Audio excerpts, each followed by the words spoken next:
జిల్లాలో కొనసాగుతా ఉంది. దాదాపు 50 నియోజకవర్గాలపై ఆయన యాత్ర రాష్ట్రంలోని 3వ జిల్లాలో కార్యక్రమం పూర్తయింది. ముఖ్యమంత్రి యాత్రలో గుర్తించినటువంటి అంశాలు కానీ ప్రజలకు మమేకం అవడం ద్వారా విషయాలపై మనం కొంచెంసేపు సార్ నమస్తే సార్. దాదాపు రాష్ట్రంలో 3వ జిల్లాలో ఇందిరమ్మ బాట కార్యక్రమం పూర్తవచ్చింది. ఈ సందర్భంగా ప్రధానంగా ప్రజల నుంచి మీకు అందుకుంటున్న వినతుల విషయంలో కానీ వారికి అందాల్సినటువంటి ఫలాల విషయంలో కానీ మీరు ఎటువంటి గుర్తింపు చేశారు? సంక్షేమ కార్యక్రమాల్లో, అభివృద్ధి కార్యక్రమాల్లో చాలా వరకు ఏ విధంగా వారికి చేరుతున్నాయో సమీక్ష చేసేదానికి ఇందిరమ్మ బాట పార్టీ కార్యకర్తలను, పార్టీ నాయకులను ఆ మండలాలకు, నియోజకవర్గాలకు చూసినప్పుడు అందరినీ కలుసుట, ఈ 2 ప్రధాన లక్ష్యాలతో ఇది పోవటం జరుగుతూ ఉంది. చాలా వరకు సంక్షేమ కార్యక్రమాలు సక్రమంగా జరుగుతున్నాయి. కానీ ఇంకా మెరుగ్గా చేసేదానికి కొన్ని నిర్ణయాలు తీసుకోవాలంటే అప్పటికప్పుడే ఆ నిర్ణయాలు కూడా ప్రకటించడం జరిగింది. అందుకని సంక్షేమ కార్యక్రమాలు వారు అందుతున్నప్పుడు సమీక్ష చేసి వారు సక్రమంగా ఉందా లేదా అని చూసే కార్యక్రమంలో పెద్ద ఎత్తున ఈ కార్యక్రమం మనం చేయడం జరుగుతుంది. ఆ సంతోషం ప్రత్యేకంగా రాజీవ్ యువ కేంద్రాలు కానీ, ప్రభుత్వ ఉద్యోగాలు కానీ, లేక ఇంద్రజల ప్రభలో కానీ ఆ సంతోషం వారి కుటుంబాలు వారు వ్యక్తం చేసిన విధంగా రాష్ట్ర ప్రభుత్వం చేయాల్సిన కర్తవ్యం ఇంకా మెరుగ్గా వారికి అందే విధంగా చేయాలనే భావన నాకైతుంది. వారి ముఖాల పైన చిరునవ్వు, వారి కుటుంబాల్లో సంతోషం చూడటమే మా ఏకైక లక్ష్యంగా ప్రభుత్వం పనిచేస్తుంది.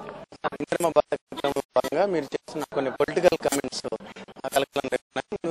చంద్రబాబు ఐఎన్జీ కేసు విషయంలో అనే అర్థం వచ్చేట్టుగా మీరు వ్యాఖ్యానం ప్రతిపక్షాలు తప్పుపడతాం. దీనిపై మీ అంటే దీంట్లో ఇది కొత్త అంశం నేనేం మాట్లాడలేదు. 2006లోనే రాష్ట్ర ప్రభుత్వం ఒక జీవో ద్వారా సిబిఐ ఎంక్వైరీ జరగాలి అని సిబిఐకి ఒక లేఖ కూడా రాయడం జరిగింది.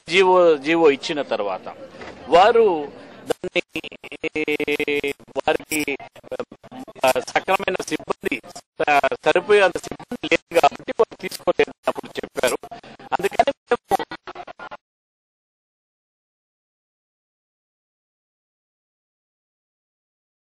అమ్మిన దాంట్లో ₹1 ఆయనకు వచ్చింది ఎకరకు. దాన్ని ఇంకా మంచి లొకేషన్ లో ఉన్న భూమిని కేవలం ₹50,000 400 ఎకరాలు ఆయన ఎందుకు చేశారో ఆయన పైన ఉంది. ఒకవేళ వాస్తవంగా అయితే ఆయన పొరపాటు ఏమి లేకుండా ఉంటే ఆయన ఎంక్వైరీ ప్రభుత్వం వేయాలని కోరాలి. ఆయన నిర్దోషి కాకుండా ఉంటే, ఆయన ఎటువంటి పొరపాటు చేయకుండా ఉంటే ఆయన కోరాలి. అటువంటిది పోయి సిబిఐ ఎంక్వైరీ చేయాలని 2006లోనే ప్రభుత్వం జీవో ఇష్యూ చేసింది. ఆ విషయమే ప్రస్తావించడం జరిగింది. ఈ కొత్త అంశం నేనేం చెప్పలేదు. ఎన్ని దర్యాప్తులకైనా సిద్ధమే, ఎన్ని రకాల కేసులను ఎదుర్కోవడానికైనా సిద్ధమే. ఇప్పటివరకు కాంగ్రెస్ పార్టీ తనపై పెట్టిన కేసులు ఏది ప్రూవ్ చేయలేకపోయింది అనేటటువంటి అభిప్రాయం కూడా ఆయన వ్యక్తం చేస్తారు.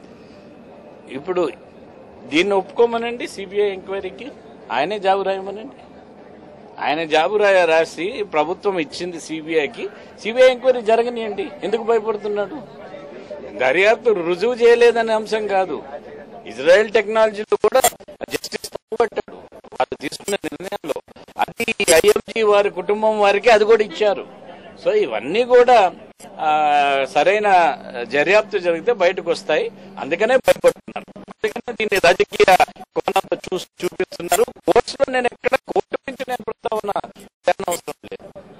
దీంట్లో ప్రభుత్వాన్ని అది అసెంబ్లీ డిజాల్వ్ చేస్తారు. అప్పుడు ముఖ్యమంత్రిగా ఇటువంటి నిర్ణయాలు తీసుకుండేది సమంజసమేనా? ₹50,000 ఎకరా ₹1,00,00,000 పైన ఉండేదాన్ని ఇచ్చేది సమంజసమేనా? అది సమంజసము. ఆయన పొరపాటు చేయకుండా అడగమండి. ఆయన ఎందుకు భయపడుతున్నారు? చంద్రబాబు పాదయాత్ర చేస్తున్నారు, వస్తున్నా మీకోసం అంటూ ప్రజల్లో వెళ్లేందుకు ఈ ప్రభుత్వ పనితీరును ఎండగడతాను, నేను ప్రజల దగ్గరికి వెళ్ళని చెప్తా ఉన్నాను. దానిపై మీ అభిప్రాయం? ఆయన పనితీరుని ఎండగట్టిన దానికే 2 సార్లు అపోజిషన్ లో కూర్చొని పెట్టారు. మా ప్రభుత్వం ప్రజల కోసం, సంక్షేమం కోసం పనిచేసే ప్రభుత్వం. పూర్తిగా ప్రజలు విశ్వాసంలో తీసుకొని పనిచేయడం జరుగుతా ఉంది. ఆయన ప్రభుత్వ కాలంలో సక్రమంగా జరిగిందని అనుకుంటే ఆయన 2 సార్లు కూర్చోబెట్టారు. అది అంటే ప్రజలకు కూర్చోబెట్టారా, ప్రజలు పొరపాటు చేశారని ఆయన అంటున్నాడా? ఆయన మనసులో మాట వాస్తవంగా అధికారంలో ఉన్నప్పుడు ప్రజలు అన్ని నిర్ణయాలు 2 రూపాయల కిలో బియ్యం చేశాడు, 5.25 ఇచ్చాడు. అది మంచి నిర్ణయం అని చెప్పాడు. రైతులకు ఉచిత కరెంట్ ఇవ్వకూడదు అన్నాడు. ఇస్తే బట్టలు అంటున్నారు. డాక్యుమెంట్ మళ్ళా పాదయాత్రలో చేశాడు. అంటే రైతులకు ఉచితంగా కరెంట్ ఇచ్చేది ఆయనకి ఇష్టం లేదు. ఆయన మనసులో అధికారంలో ఉన్నప్పుడు మనసులో మాటలు పుస్తకం రాసినాడు. రైతుకి ఇస్తా అన్నాడు. అది ఏదైనా అధికారం కోసం ఏమి మాట్లాడుతున్నాడు ఆయనకు లేదు. ఆయన పాదయాత్ర కాదు, ఏది యాత్ర చేసినప్పుడు ప్రజల్లో విశ్వాసం ఆయన పైన కోల్పోయారు. తెల్లని కాసు తప్ప అతని పైన రాష్ట్ర ప్రజలకు ఎటువంటి విశ్వాసం లేదు. అంటే రేసులో లేని గుర్రం అంటూ గతంలో కూడా వ్యాఖ్యలు చేశారు. అంటే ప్రధాన ప్రతిపక్షాన్ని ఏ పార్టీని మీరు ప్రధాన ప్రతిపక్షంగా భావిస్తూ ఉన్నారు? నేను ముందర కూడా చెప్పా, ఈ రాష్ట్రం వరకు నాకు ఒక అవగాహన ఉన్నది కాబట్టి కాంగ్రెస్ పార్టీ మేమందరం కూడా ఐకమత్యంతో ముందరకు పోగలిగితే, మేమందరం కలిసికట్టుగా ముందరకు పోగలిగితే మాకు ప్రతిపక్షంతో మేము భయపడాల్సిన అవసరం లేదు. మాకు ప్రతిపక్షం అనేది లేదు.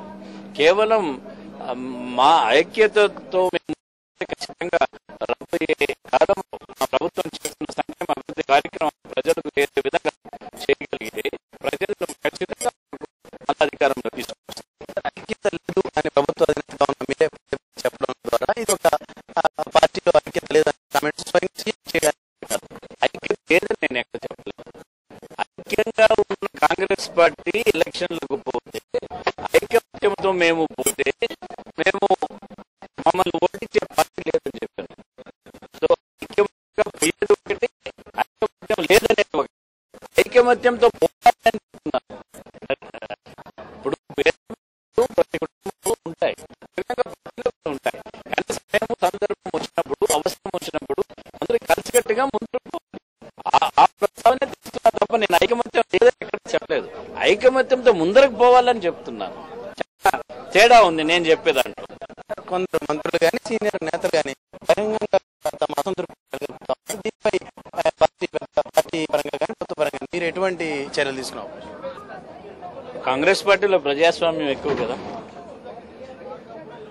మోతాదు వరకు ఒక హద్దు మేరకు ఖచ్చితంగా వారు చేయాల్సిన, వారు చెప్పిన సలహాలు కానీ సూచనలు కానీ పార్టీని డ్యామేజ్ కాకుండా ఉంటే తీసుకోవడం జరుగుతుంది. వారు హద్దులు మీరితే ఏం చేయాలనేది రాష్ట్ర ఇక్కడ పార్టీలో కానీ కేంద్రంలో పార్టీ నాయకత్వం కానీ దాని గురించి చూసుకుంటారు.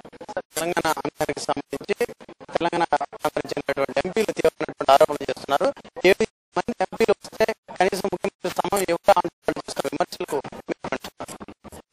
అయితే వారు ఒక రాజకీయ ఉద్దేశం వారు మాట్లాడుతున్నారు. దాంట్లో పొరపాటు పట్టాల్సిన అవసరం లేదు, దాంట్లో అంత ప్రాముఖ్యత ఇవ్వాల్సిన అవసరం లేదు. సార్, నైతిక పరమైన అంశాలకే నేను ఎక్కువ విలువనిస్తాను, రాజకీయ పరమైన అంశాల కంటే అని కూడా మీరు పలుమార్లు చెప్పి ఉన్నారు. తెలంగాణ కేసు విషయంలో మీరు రాజకీయ చూస్తున్నారా, లేకుంటే దాన్ని నైతికంగా దానికి నిర్ణయం తీసుకునే అవకాశం ఉంది? ఆయన రిప్లై ఇచ్చారు. ఇచ్చిన రిప్లై అంటే ఆయన వర్షన్ ఏదో కోరిన దానికి రిప్లై ఇచ్చారు. దాన్ని స్టడీ చేయడం జరుగుతూ ఉంది. స్టడీ చేసిన తర్వాత తీసుకోవడం జరుగుతుంది. వైఎస్ఆర్ కాంగ్రెస్ పార్టీ కూడా మీ పథకాల విషయంలో ప్రధానంగా సంక్షేమ పథకాల అమలులో కిరణ్ ప్రభుత్వం వైఫల్యం అవుతుందని పదే విమర్శలు చేస్తాను. దీనికి మీరు ఇచ్చే సమాధానం? నేను సమాధానం చెప్పలేదు. అంకెల ద్వారా చూస్తే అంకెలే చెప్తాయి, వాటికంటే ఎంత మెరుగ్గా చూస్తున్నాం. వైఎస్ఆర్ కాంగ్రెస్ పార్టీ ఇంకో ప్రధానమైన ఆరోపణ కూడా చేస్తాను. జగన్ జైల్లో ఉండడానికి కాంగ్రెస్ చేసిన కుట్రే కారణం అని పదే వాళ్ళు చెప్తున్నారు. కొద్ది రోజులు బెయిల్ విషయంలో సుప్రీం తిరస్కరించిన తర్వాత వాళ్ళు ప్రధానంగా కాంగ్రెస్ పార్టీని టార్గెట్ చేసి వ్యాఖ్యలు చేస్తారు. దీనిపై మీరే అంటే జగన్ అంశంలో రాష్ట్ర ప్రభుత్వానికి కానీ కేంద్ర ప్రభుత్వానికి కానీ రాష్ట్ర నాయకత్వ కాంగ్రెస్ నాయకత్వానికి కానీ కేంద్ర కాంగ్రెస్ నాయకత్వం ఎటువంటి సంబంధం లేదు. అది కేవలం కోర్టు ద్వారా సిబిఐ ఎంక్వైరీ జరుగుతాం తప్ప వేరే అంశం కాదు. దాన్ని ఇది అయిపోయింది.